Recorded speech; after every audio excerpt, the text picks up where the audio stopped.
No último vídeo aqui no canal, eu trouxe uma visão puramente especulativa acerca desse novo Papa. E mostrei que no texto de 1 Pedro 5,8 é perfeitamente possível encontrar o nome dele ali. Né? Você tem Leão e você tem o 14 na soma dos números da referência.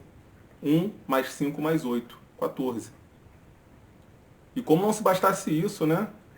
A, esse combo se encontra numa epístola de Pedro. Numa epístola de Pedro. Dentro da tradição católica romana, todo papa é um sucessor de Pedro. Pedro foi o primeiro papa.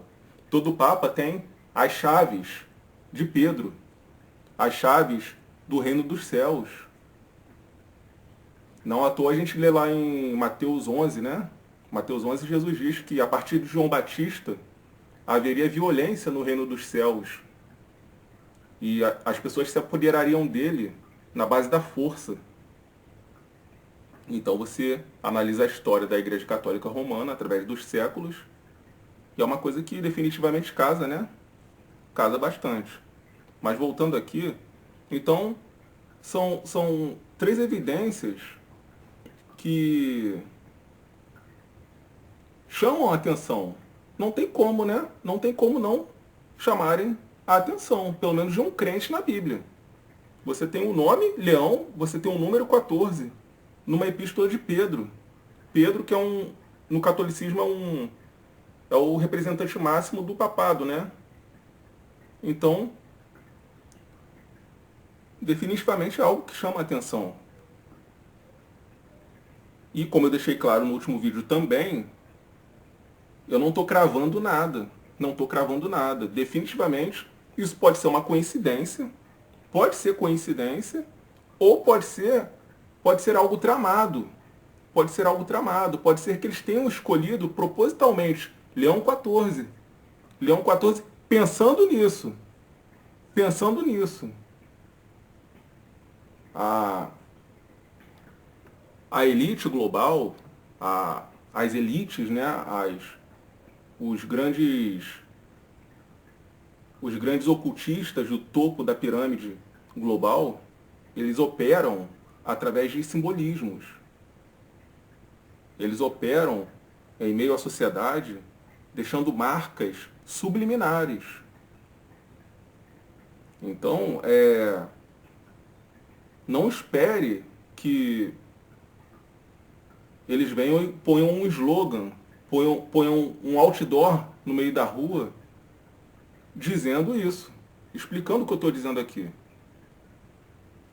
Então pode ser que tenha sido, né, em se tratando de uma instituição satânica, porque eu enxergo a Igreja Católica como uma instituição satânica, algo planejado mesmo. Vamos de Leão 14, porque temos um texto na Bíblia que descreve Satanás, e ali você tem Leão, você tem um 14.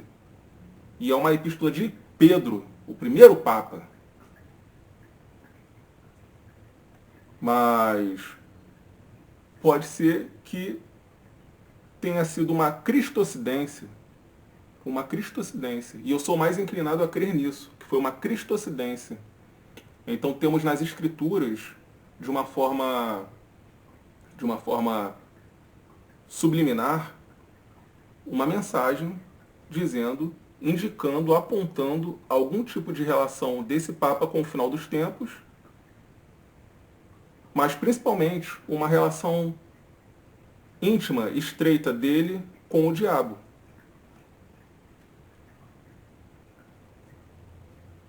Novamente, como eu disse no último vídeo, não estou dizendo que ele é um anticristo. E se você quer saber por que eu digo que ele não é um anticristo, volta lá e assiste.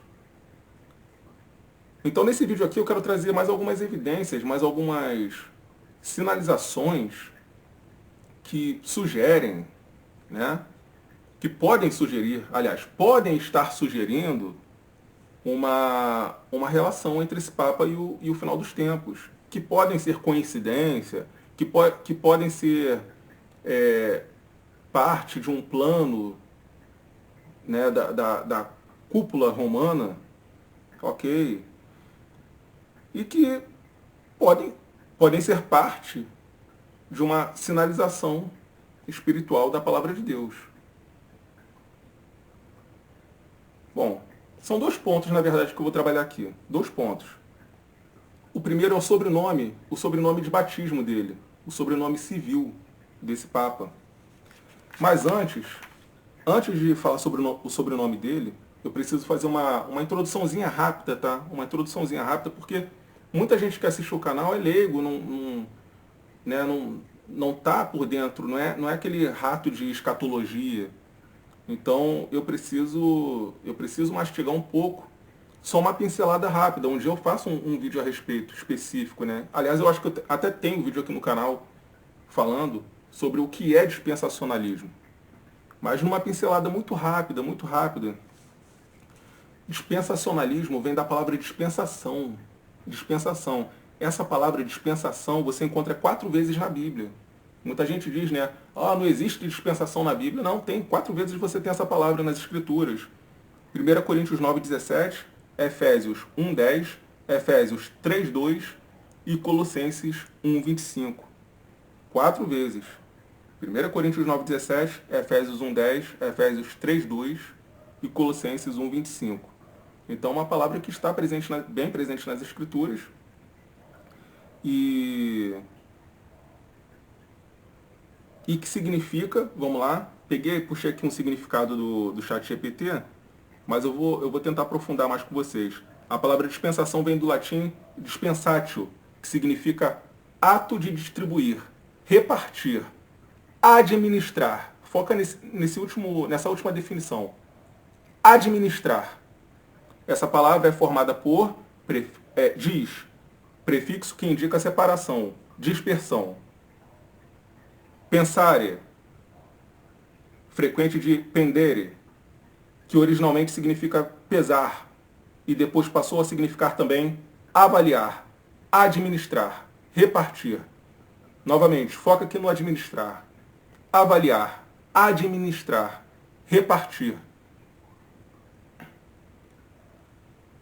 Então, portanto, etimologicamente, dispensação remete ao ato de repartir cuidadosamente ou administrar algo que está sendo distribuído, como recursos, responsabilidades ou, em contextos religiosos, períodos ou modos da administração divina. Então, nós vemos que dispensação está diretamente ligado à administração. O dispensacionalismo acredita, tá, de uma forma bem grosseira que eu vou colocar aqui, só para você não ficar perdido no assunto, né, para quem não conhece, não entende, não ficar perdido no assunto. O dispensacionalismo acredita que, ao longo da história humana, Deus, ele trabalha de diferentes formas com o homem, que ele traz basicamente constituições diferentes através dos tempos. Então você tem diferentes períodos com diferentes constituições divinas. Constituições, conjuntos de leis, regras espirituais. Então, diferentes períodos com regras espirituais, dispensações diferentes. Todas elas expostas na Bíblia. Bom, pensa na Constituição do Brasil, por exemplo. Você tem ali todos os artigos. Você tem ali o que você pode e o que você não pode fazer. Né? E nós já tivemos várias constituições. Não é mesmo? Já tivemos várias constituições. É uma totalmente diferente da outra? Não. Existem pontos, né? Você vai ver, vai identificar que existem leis, artigos, parágrafos que se repetem. Se repetem em mais de uma ou em todas. Você vai ter isso. Mas são diferentes.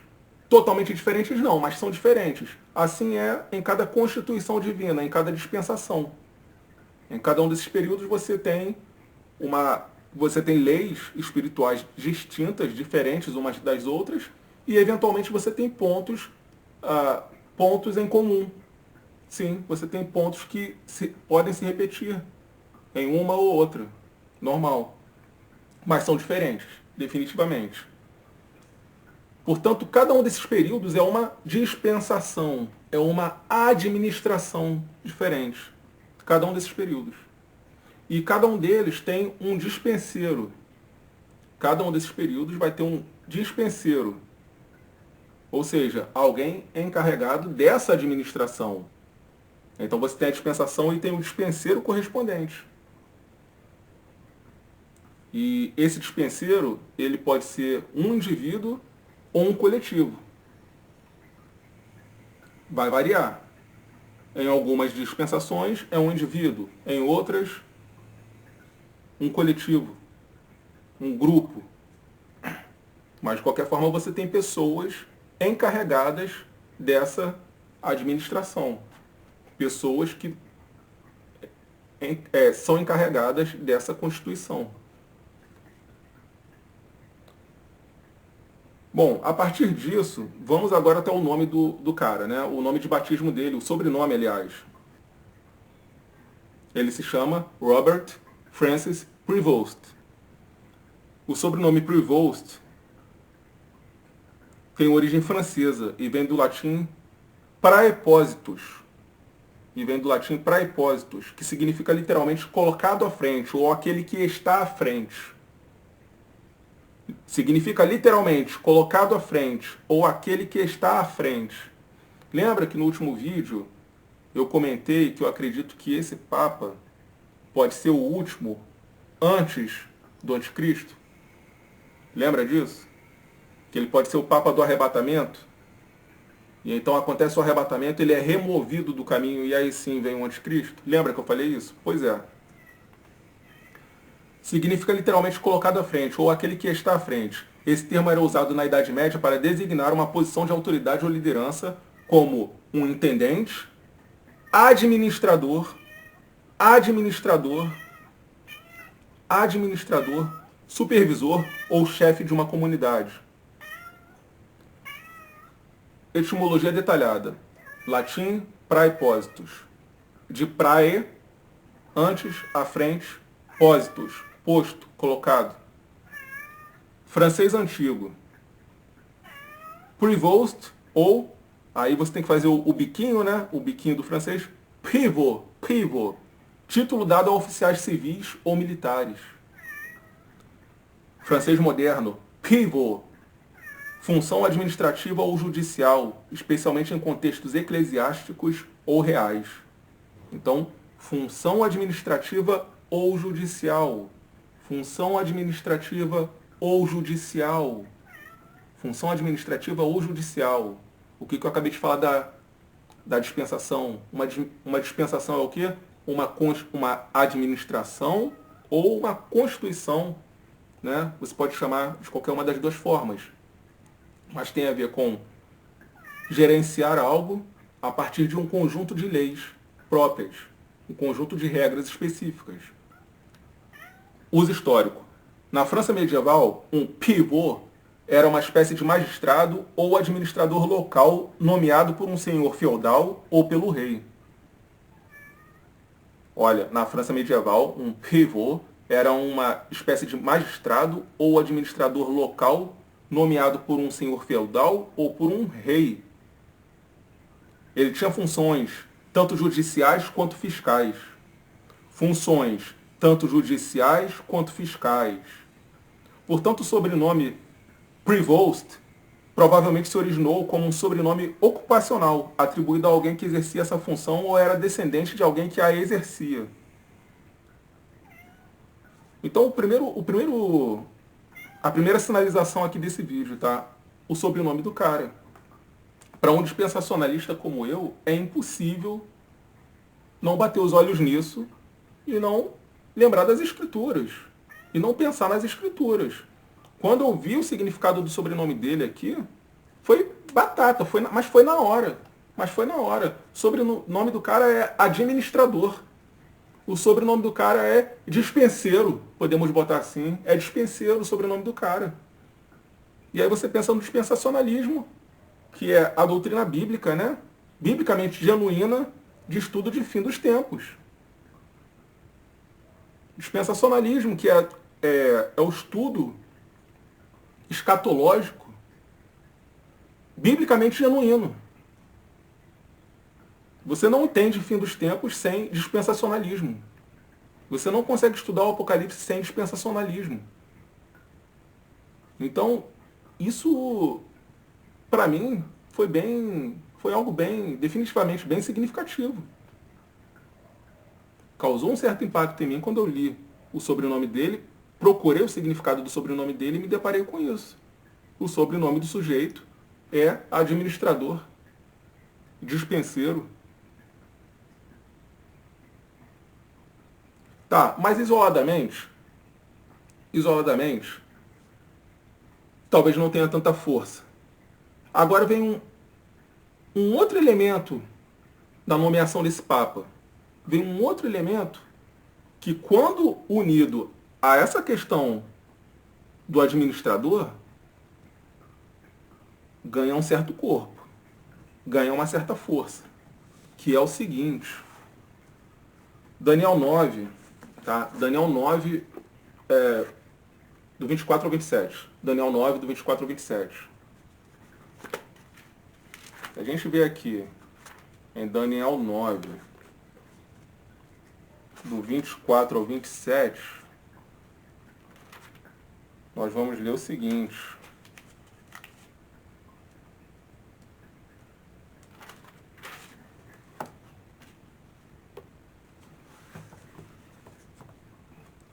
Profecia das 70 semanas. Profecia das 70 semanas.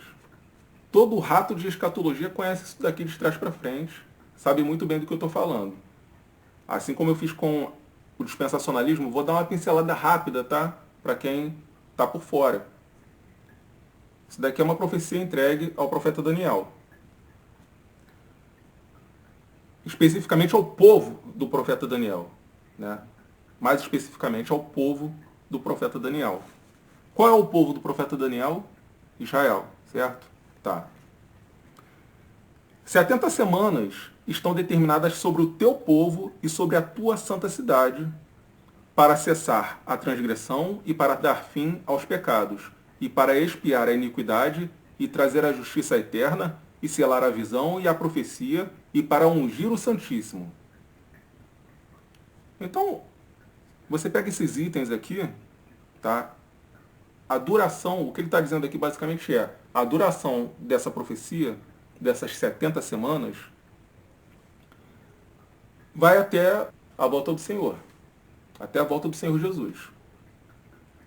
Sabe e entende. Desde a saída da ordem para restaurar e para edificar a Jerusalém, até o Messias, o príncipe, haverá 7 semanas e 62 semanas. Ou seja, 69 semanas. Tá? 69 semanas. As ruas e o muro se reedificarão, mas em tempos angustiosos. E depois das 62 semanas será cortado o Messias. Cortado. O Messias cortado. Mas não para si mesmo. Não para si mesmo. Por que Jesus morreu? Por que Jesus morreu? Foi para si mesmo? Não, né? E o povo do príncipe que há de vir destruirá a cidade e o santuário, e o seu fim será com uma inundação. E até o fim haverá guerra. Estão determinadas as assolações. E ele firmará uma aliança com muitos por 1 semana. E na metade da semana fará cessar o sacrifício e a oblação. E sobre a asa das abominações virá o assolador. E isso até a consumação. E o que está determinado será derramado sobre o assolador. Então, nós vemos que essa profecia, ela se inicia na saída do cativeiro babilônico, até o Messias. Ali você tem 69 semanas. Cada uma dessas semanas, tá, são semanas de anos. Cada semana são 7 anos. Se você pegar as 69 semanas que ocorreram até o Messias, você vai ter 483 anos. 483 anos. Vai ficar faltando uma semana. Uma semana. Por quê? Foi até o corte do Messias. Até o momento em que o Messias foi cortado, ou seja, até a morte do Messias. Ali você teve 69 semanas. Fala aqui 7 semanas e 62 semanas. 69 no total. Você tem até o corte do Messias. Fica faltando a última semana. A última semana é essa daqui, no versículo 27. E ele firmará aliança com muitos por uma semana.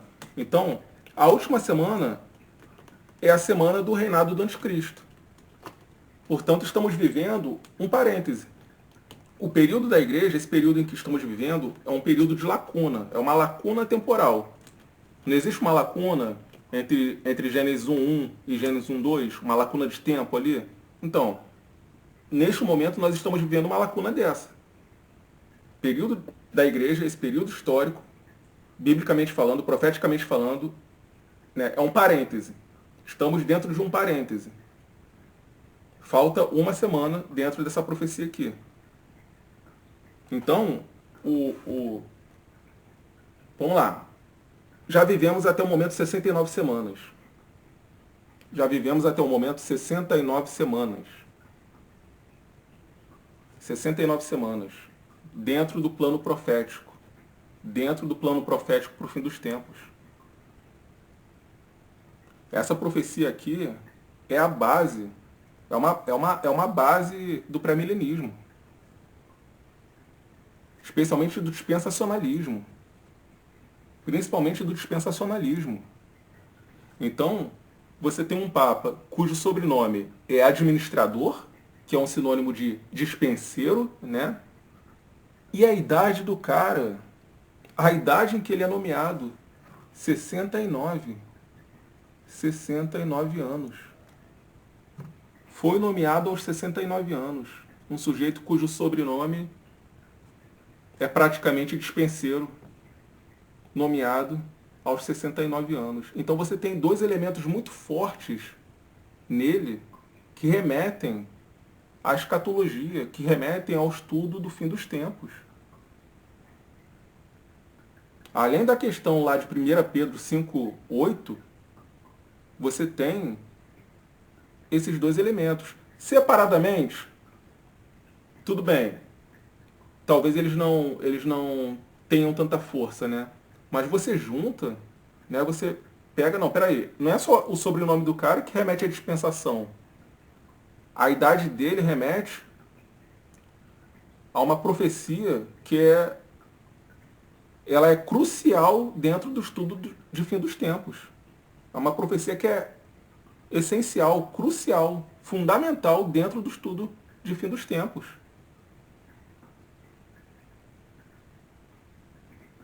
Porque isso é o que você mais escuta quando você põe algum vídeo para assistir, né? Algum estudo sobre Apocalipse e tudo mais. É a questão das 69 semanas. Porque já houve 69 semanas da profecia de Daniel e fica faltando uma só. Então esses dois detalhes me saltaram à mente quando eu bati os olhos neles. Né? O sobrenome Prevost, administrador, e a idade do sujeito, 69. Provavelmente eu não faria um vídeo a respeito se fosse só uma coisa ou outra. Mas eu encontrei 3 elementos, 3 itens, né, 3 características nesse Papa que, estranhamente, ao contrário dos outros, sabe, empurram a sua cara para o tema fim dos tempos. Empurram a sua cara para o tema fim dos tempos. Então eu falei, poxa, eu tenho que fazer alguns vídeos, eu tenho que falar sobre isso. Eu tenho que falar, eu me sinto na obrigação de desabafar, de trazer isso para vocês. Bom, era isso que eu tinha para trazer por hoje. Independente de qualquer coisa, né? Se você ainda não tem um contato direto com o Senhor Jesus Cristo, se você ainda não é morada do Espírito Santo, então Independente disso daqui, o fim dos tempos pode chegar para qualquer um a qualquer momento. Basta você morrer, né? Então, nem todos verão essa última semana. Uns pela bênção do arrebatamento e outros porque já vão estar agonizando no inferno. E eu não quero que esse seja o seu caso. Você que está me ouvindo que ainda não tem Jesus em sua vida. Eu não quero que esse seja o seu caso. 1 Coríntios 15, de 1 a 4. Romanos 10, de 9 a 10.